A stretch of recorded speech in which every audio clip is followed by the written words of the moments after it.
Zamonaviy qullik, harom sevgi. Ya'ni nomahram insonga oshiq bo'lib qolishlik bu qullikning eng yuqori ko'rinishi hisoblanadi.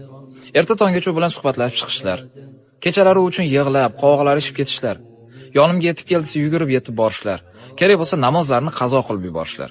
Harom suhbatdan harom uchrashuvgacha, harom uchrashuvdan auzubillah harom yaqinlikkacha. Agar mana shu oshiqlik qalbiga o'rnashib qolgan bo'lsa, endi Allohning roziligida uni roziligini ustun ko'radi. Butun qalbi bilan unga qullik qiladi. Shuning uchun ham ulamolar nikohdan oldingi sevgini shirk deb ataydi. Shirk bu dunyodagi eng og'ir gunoh. Allohga sherik keltirish. Nima uchun?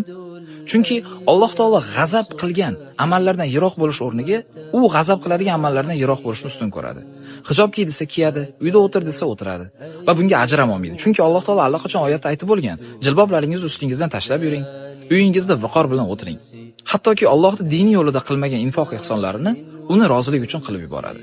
Ota-onasiga olib bermagan sovg'alarni olib beradi. Cho'ntagida 1 so'm puli bo'lmasa ham, qarz olib bo'lsa ham qiladi. Tahajjud yo'qda tursin, bomdodga uxlab qoladigan odam ma'shuqasi uchun kerak bo'lsa erta tonggacha uxlamaslikka tayyor. Alloh harom qilgan amallardan qaytishga nafsi bardosh bermaydi, lekin mana shu ma'shuqasi uchun o'lishga tayyor. Lekin birodar, mana shuni biz halollab olishimiz mumkin. Ya'ni ibodatga aylantirishimiz mumkin. Bu nikoh bilan bo'ladi. Ayolingiz uchun infoq ehson qilsangiz bunga ajr olasiz, chunki Alloh taolo buyurgan deb qilasiz. Ayolingiz sizga itoat qilsa, buning uchun ajr oladi, chunki u Alloh roziligi uchun qilayotgan bo'ladi. Shuning uchun oldingizda yo'l bor.